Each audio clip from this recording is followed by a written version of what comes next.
Salut à tous, c'est Bayanaïs et aujourd'hui je vous retrouve dans cette nouvelle vidéo qui est une vidéo DIY. Si vous me connaissez un peu, vous savez que je suis passionnée par la décoration et les DIY et récemment sur Pinterest je vois beaucoup de punch needle, donc je savais même pas que ça s'appelait comme ça. C'était genre des tapis que les gens faisaient sur des miroirs ou des tapis comme ça.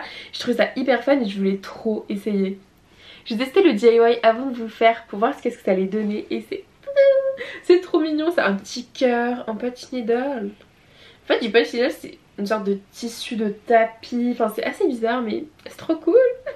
Pour réaliser ce DIY il vous faudra beaucoup de matériel. Tout d'abord il vous faudra un miroir, donc moi c'est un miroir en forme de cœur. Vous pouvez avoir toutes les tailles, toutes les formes comme vous souhaitez, mais moi j'ai pris celui-ci. Les miroirs on me les a offerts, du coup je peux pas vous dire d'où ils viennent. J'ai pris de la laine, n'en achetez pas trop parce que moi j'en ai acheté un peu trop qui me servira sûrement à rien. Vu qu'au final ça prend pas tant de laine que ça vu que j'ai toujours pas fini ma pelote, donc voilà. Il vous faudra une aiguille à punch needle, donc ça c'est une aiguille de 5 mm. Et avec l'aiguille vous avez ce petit bout en métal qui permet de mettre le fil dans l'aiguille à punch needle.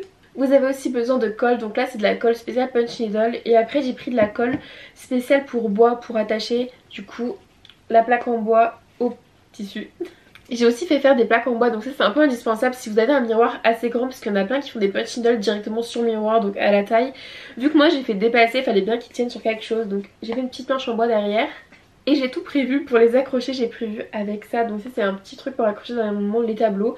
Et du coup les personnes pourront juste mettre une punaise pour l'accrocher, vu que je vais sûrement en faire pour mes amis, donc tant qu'à faire, hein, autant m'amuser. Il vous faudra aussi bien évidemment du tissu à punch needle, vérifiez que c'est bien du tissu pour punch needle. Parce que j'ai regardé pas mal de DIY avant de m'y lancer, et les gens prenaient pas vraiment du tissu qu'il fallait, et du coup ils étaient obligés d'aller en racheter. Donc voilà, moi j'ai bien fait de trouver du bon tissu qui était parfait. Il faudra aussi un rond à broder qui permet de bien tendre le tissu, c'est assez important. Sauf que moi il est trop petit, du coup je suis obligée de le déplacer au fur et à mesure, ce qui est pas du tout pratique.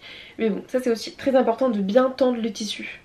Il y a des personnes qui prennent un cadre et qui tendent le tissu directement sur un cadre avec des clous. Donc ça aussi c'est très pratique et ça se trouve c'est économique. Mais c'est vrai que dans mon petit appartement, je n'ai pas de cadre, je n'ai pas la place d'avoir un cadre. Il vous faudra aussi des ciseaux et un pinceau, le ciseau pour couper les fils et le pinceau pour mettre la colle. Vous savez tout pour le matériel, donc c'est parti, on peut commencer le DIY.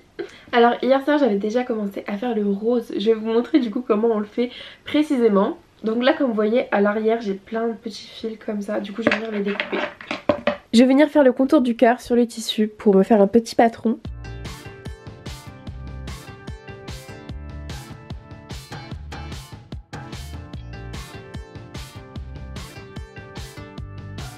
Et voilà, le tissu est prêt, il reste plus qu'à le broder, le punch needle, je sais pas comment on dit, mais il reste plus qu'à faire ça. Faut prendre ça qui permet de mettre le fil dans l'aiguille à punch needle, je sais pas comment on appelle ça, mais ça existe déjà en couture hein, normalement. Et ça, on le prend, on met le fil dedans et on vient passer dans le trou. Et là, vous ressortez le fil. Là, faut arriver à l'enlever. Faut passer là le fil dans le trou qui est derrière l'aiguille. Je passe grâce au ciseau. Et voilà, l'aiguille est prête. Et là comme vous voyez c'est ici que je tricote, ça c'est l'arrière et ça c'est l'avant. Donc comme vous voyez l'avant est pas du tout égal, on fera une petite coupe de cheveux après. Faut laisser le fil vraiment lâche, faut pas du tout le tendre. Et après là vous ramenez ça, vous laissez environ ça pour éviter que ça se perde. Et moi je vais commencer par l'extérieur du coup le rouge, donc faut vraiment piquer de biais et non droit sinon ça marchera pas. Et encore parfois ça marche pas beaucoup. Je vous jure je galère parce que parfois ça ne tient pas dedans, genre parfois comme ça fait un trou et le fil il ne tient pas. Du coup je comprends pas comme ça, là c'est bon. Là par exemple ça veut pas piquer, genre je pique mais ça veut pas, enfin le fil veut pas rester dedans quand c'est comme ça. Je prends l'arrière et je prends le fil en fait derrière. C'est pas bien, c'est ce qui fait que ça fait des boucles pas du tout uniformes. Mais je vous avoue que j'ai pas trouvé une nouvelle technique pour faire mieux. Et je pense que je fais ça quand même hyper mal comparé aux vidéos. C'est que là généralement les personnes qui font du punch needle bah, ils ont carrément une grosse machine et non ce petit truc là, ce petit appareil. Mais j'ai regardé pour m'acheter la machine et la machine coûte plus de 250 € et encore c'est sur un site chinois. Et je n'ai pas cet argent là à dépenser dans ça, donc à la main ça me va très bien pour essayer. C'est trop chiant quand ça veut pas faire de bonnes boucles et du coup ça fait ça derrière. Regardez ce que ça fait. Là comme ça c'est assez moche vu qu'il n'y a pas encore de grosse quantité.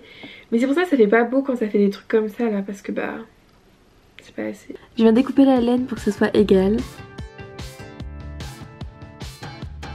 J'ai bientôt fini, il me reste juste un quart du quart à faire. C'est vraiment très long à faire. Mais bon, au moins ça m'occupe un peu. Je regarde Gossip Girl. XOXO. Comme vous voyez, c'est pas égal partout, là il en manque un peu donc je vais venir en rajouter. Puis dans tous les cas, c'est pas grave si c'est pas exactement pareil partout parce qu'après on va venir le coller comme ça. J'ai fini! Tout est découpé. Bon, je pense qu'il y aura toujours des petites retouches à faire comme là. Mais bon, au moins là c'est à peu près fini. Maintenant, il faut que je découpe le tissu. En gros, il faut quand même que je laisse une marge, mais il faut découper quand même en forme de cœur. Il faut laisser bien une marge pour pouvoir recoller derrière comme ça. Donc laissez une marge. Juste ici en haut du cœur, faut juste faire quand même une entaille pour pouvoir bien plier. Avant d'appliquer la colle, faut protéger la table, c'est mieux. Et je vais venir appliquer la colle spéciale Punch Needle. Je sais pas si c'est vraiment une colle spéciale, mais en tout cas, j'ai vu celle-ci, je me suis dit que j'allais acheter celle-ci au lieu de faire des DIY ratés. Et en même temps de faire ça, je vais venir aussi coller ça ici. Donc là, il faut que je dépasse un tout petit peu. Genre, faites comme ça. Comme ça, ça permet que sur le côté, on verra que ce soit rouge. Et que sinon on verrait que ce serait jaune. Je sais pas si vous m'avez compris, mais vous avez compris.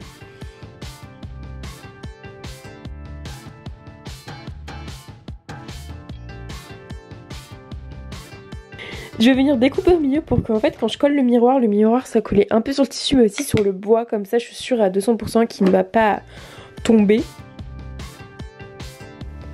Je vais venir appliquer de la colle à bois sur le tissu et ici c'est encore assez collant avec ça donc c'est super, comme ça va pouvoir coller encore plus le bois. Et en collant je vais essayer de rabattre un peu les côtés pour vraiment que ça colle aussi bien sur les côtés ici comme ça.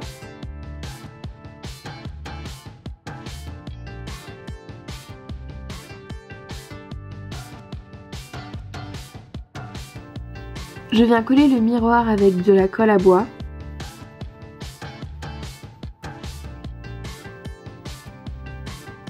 En attendant que ce miroir là, du coup, je laisse un peu reposer avec du poids pour bien qu'il se colle. Du coup, la bougie est assez lourde.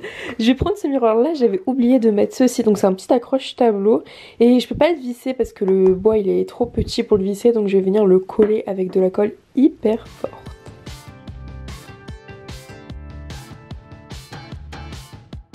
Voilà le résultat. C'est trop beau. J'espère que ce DIY vous aura plu. Je vous fais plein de gros bisous.